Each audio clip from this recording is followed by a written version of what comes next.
For centuries, psychics and mediums have attempted to pull back the dark curtain of mystery that separates the land of the living from the realm of the dead.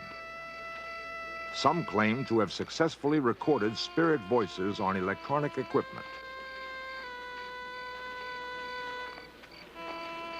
In 1920, Thomas Edison experimented with a device designed to pick up the voices of those beyond the grave.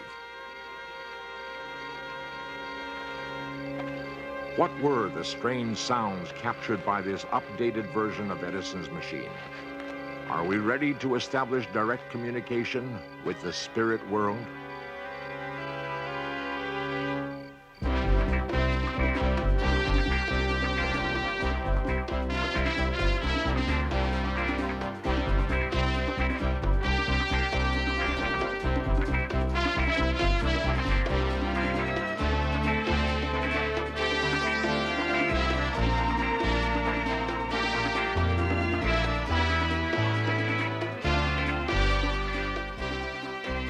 This series presents information based in part on theory and conjecture. The producer's purpose is to suggest some possible explanations, but not necessarily the only ones, to the mysteries we will examine.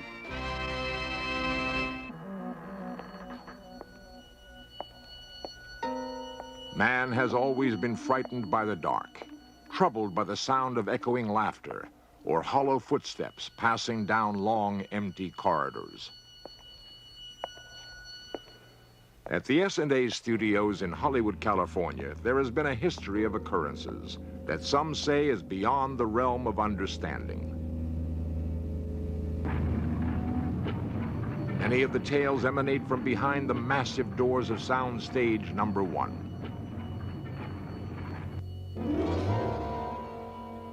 Mary Pickford once acted here. Cecil B. DeMille directed. One man recreates his own astonishing story. My name is Jerry Fitzpatrick. I was the construction coordinator at this studio for approximately 4 years. It is one of the oldest sound stages in Hollywood. It was one particular night I remember I worked all night by myself. We had a large set to build and I was here alone laying it out. I was tired, but I remember I stepped back over in this area to take a look at what I had done. But at that time, there used to be a catwalk right up here, about 15 feet off the ground, from one end of the soundstage to the other. Also, at that time, there was a staircase that came from this door down to floor level. It was at approximately 2 o'clock in the morning. I heard the door open and close and footsteps coming down the catwalk.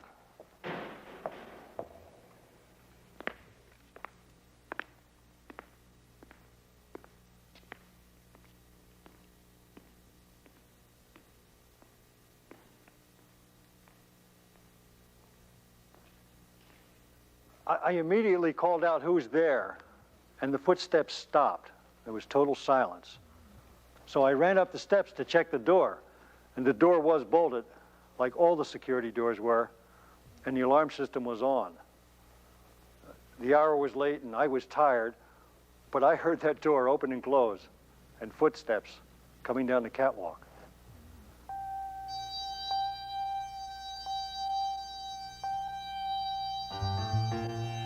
Some have suggested the theory that the dead may occasionally re-enter our own time and space. Confused by their predicament, the spirits may call out for help or attempt to communicate. Many would suggest that the strange noises in this old studio are the product of overactive imaginations, but others aren't so certain. Could spirits actually be attempting to speak to us? One man may have uncovered evidence that implies spirit communication may occur with remarkable frequency. D. Scott Rogo is the author of Phone Calls from the Dead. Well, I first heard about these cases when I first entered the field, which was close to 10, 12 years ago. And I really didn't take them seriously at all.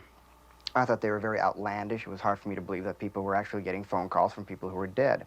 But as the years progressed and I did more and more investigations, I discovered that these calls were fairly common. And then I realized that there was a major effect here that someone really had to study. Mary Meredith of Oklahoma City recreates the night she purportedly received a phone call from the dead.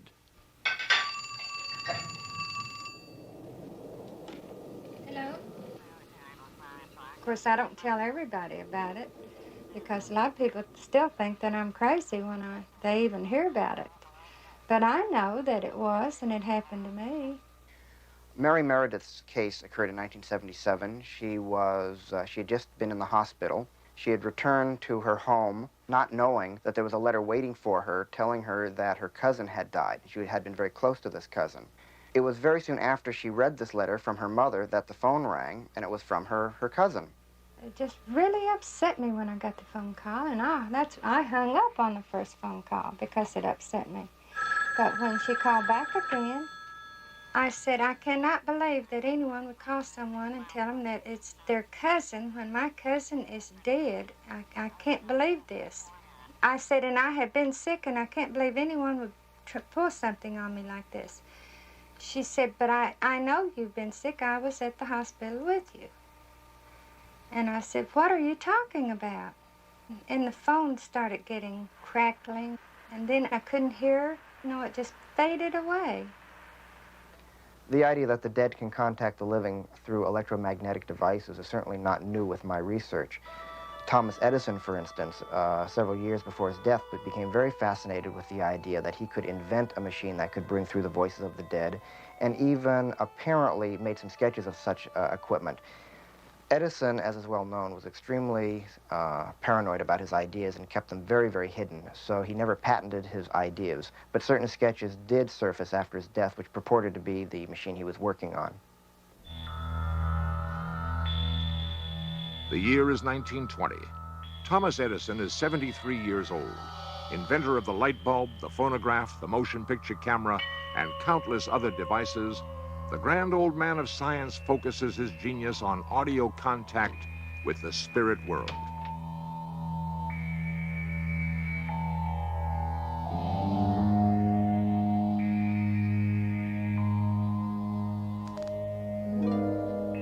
Edison claimed his research was unfruitful, but some believe he was on the verge of success.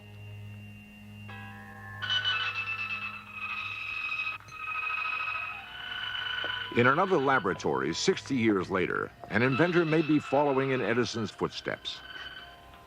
Al Manning is the head of the ESP Center in Los Angeles, California. You might not expect a person with a background in aerospace to be interested in spirit contact and other psychic things, but it happened for me in a very practical way. I was studying a big printout of figures, and I knew there was a mistake on the page, not knowing where, but as I ran my finger down the column, I felt a buzz under it. And sure enough, when we checked that line, that was where the mistake was. This was certainly enough to kindle my interest in spirit contact in the occult. And it led to a study of ritual and ceremony to enhance the contact with spirit and other magical things.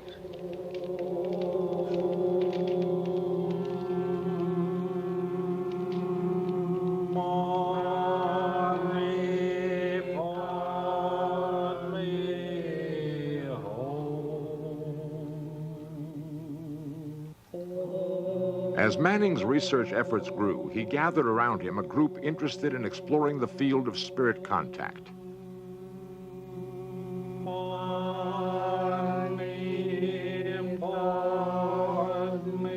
If they succeed, the potential rewards could be immense.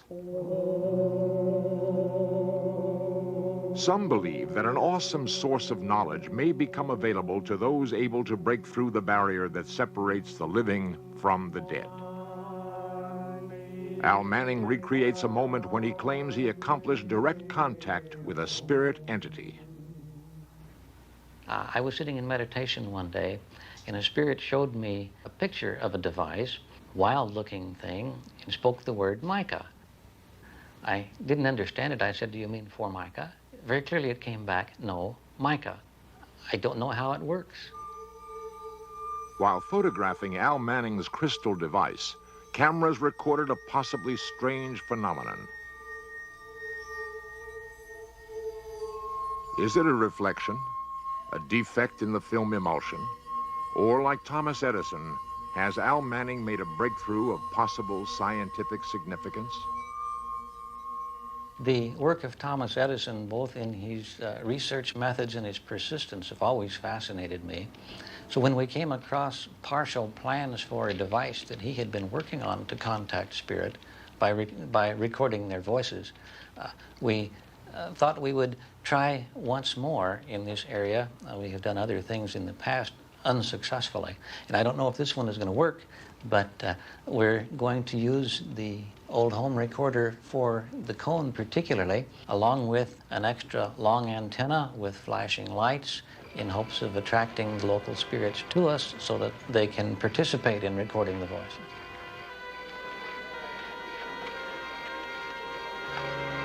What explanation is there for the remarkable sounds recorded through Al Manning's machine late at night in the graveyard?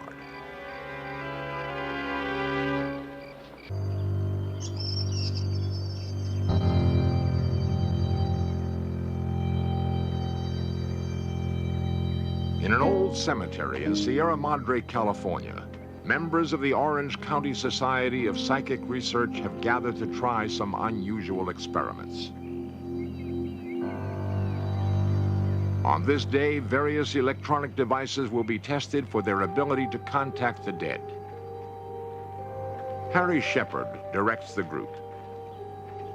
We are feeling for vibrations from the various markers. And you can feel the outline of the spirit, and when they're there, you can sense it. And this is the way we determine the best area to do the spirit voice recordings. I get a sinking feeling here, and the child on the other side, I get a pulling over there. It's just like shots of electricity are coming out of the ends of your fingers, you know, and on the stone. It's cold, too, the stones. Yeah.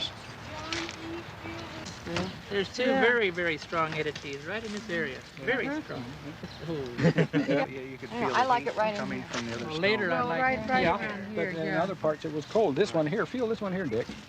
Right This in, would be right a in. very good spot Yeah. to tape, right in here. Well, that is. That's different. Isn't it? Side is a Yeah. little It's cooler. even different. Try We both have so many places. great locations now. Yeah, this place is fantastic. The cemetery is one of the best in the area. As the group gathered psychic impressions, technicians began setting up a battery of recording equipment. Okay, we'll be going just after dark. Should be levels. Okay. Microphones and cable were strung out to areas that attracted the psychics. Fresh recording tape was carefully loaded into each machine and labeled. Now that the sun is set and it's dark here, you're always reminded that you wonder what kind of spirits you might run into in a graveyard. But it feels comfortable here, so let's see how it all comes out. Over here, we have our updated version of the Edison machine. We've incorporated the crystal because it gave us an interesting auric manifestation before. And this wire leads to the antenna with the flashing lights. And behind us are the tape recorders in case we get some sounds that will need a serious analysis later.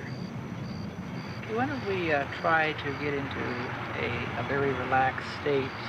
Everybody close your eyes and just breathe normally. And let that beautiful, relaxed feeling start to flow down your face, down your arms, down to your legs, and out to your feet. And go receptive with every breath you take. If there's any spirit entities here that would like to communicate with us, we have 3 microphones mounted on this pedestal. You may speak into any of these 3 microphones, or you may rap on them for a yes or no answer. How long have you been in spirit world? Is there anyone on Earth that you would like us to deliver a message to for you? Is there anything that we can do? The questions continued all night. When the session was over, more than 5,000 feet of tape had passed through the recorders. Thank you for your cooperation.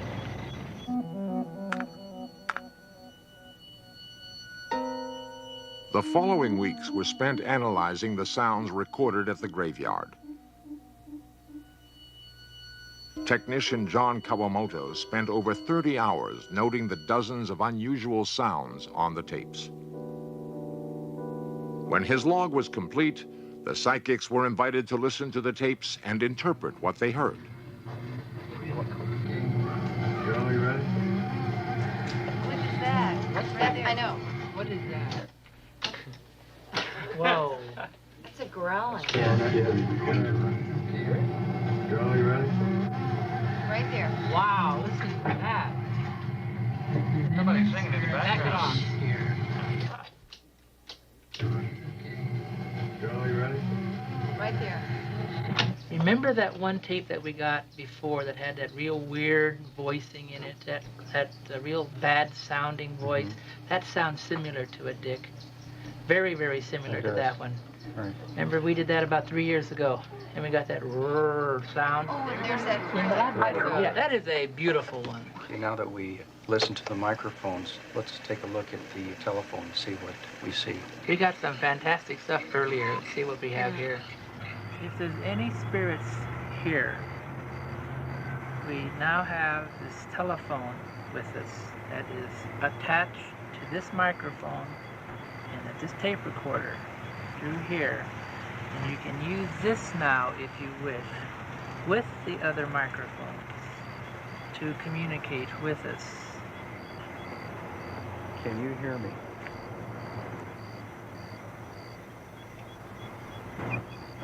That's loud. That's a very loud affair. Go back. Yeah, With let's normal back it speed, up. we'll hear that clicking, and if we slow it down to 16th or 1/16th of the speed, slows the voice way down, and we can stretch it out and hear the syllables in it instead of just a click or a pop sound. That's right, because a lot of times when we slow it down, we can hear a word that normally you couldn't hear at normal speed. Right. But Okay, I this didn't know whether I is was slowed supposed to down say to 16 times, or we'll try it and see what happens. Okay. Can you hear me?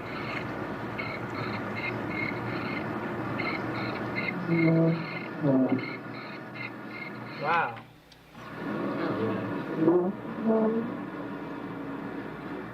Okay, I just went back. I'll go forward again.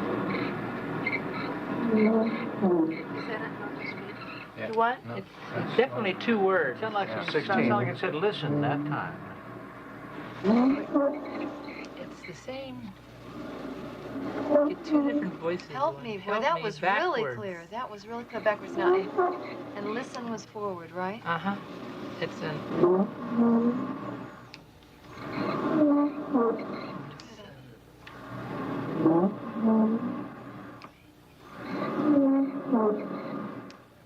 Excellent voice.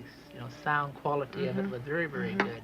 And I think, too, the importance is slowing the tape and Tape speeding down. down. Something that you think is just a pop, you know, in this sort of taping can turn out to be all kinds of things. Now let's see how we did with the Edison machine. I think Yeah, that's a let's great go idea. do it. Yeah, let's do see it. what the Edison machine shows us. We'll get it going here. To our spirit friends, would you please direct your answers into the horn so that we can record them readily? Are you happy where you are now? Do you like this form of communications? Do you have any suggestions for improving our equipment for easier communication with you?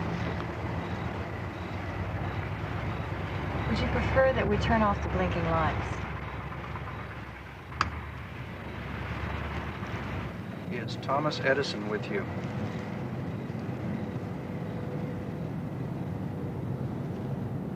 Can we slow that, Oh, listen, right that there. down and Look, listen to Okay. yeah. that's right where that Right. humming started, right That- there when you that's where turned the it lights sounds on. like singing or Yeah. something, yeah. The slower And might it was be. just when the lights got turned on, right? Okay, you want it slow. Yeah, 16. Let's do it at the 16th speed.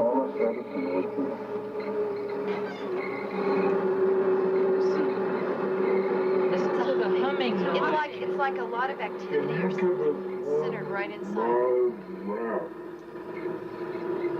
know what it actually sounds like? It's energy, Stop. a Dick, vortex. like an energy vortex in there. That's what I'm saying. It's like a center of energy. Dynamo, I tell you. It's a good machine. Dynamo working. Interesting. Is there any way that machine could have been creating that type of sound from the inside? No, the machine wouldn't create it from the inside, but that horn will really focus the energy so that when the spirit would direct the energy into the horn, you get that kind of a manifestation. Okay, but there's not any kind of way that from inside, like because of whirling or machinery or something? Yeah, nothing is moving in there. Then the horn is perfectly still. That's really interesting. There was nothing connected. The energy, vortex right there in the... While the pops, squeaks, and whines recorded at the graveyard may not constitute hard evidence of spirit contact, Harry has a suggestion for those who doubt his work.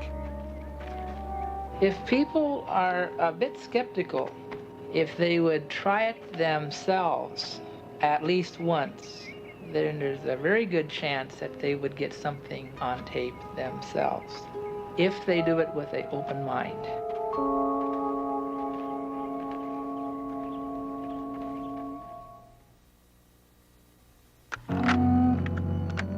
Will we ever have a major breakthrough in the field of spirit-voice contact? Just as many of us are interested in trying to establish contact with the dead might be just as interested in contacting the living. Phone calls from the dead, cases of voices that appear on electronic recording equipment, and other similar manifestations might be the successful result of active experimentation on the other side to make contact with the living. There may come a day in the very distant future when contact with the dead is an everyday occurrence. But the major breakthrough leading to this result might actually be due to experiments produced by scientists on the other side and not through any attempts by us on this side of death.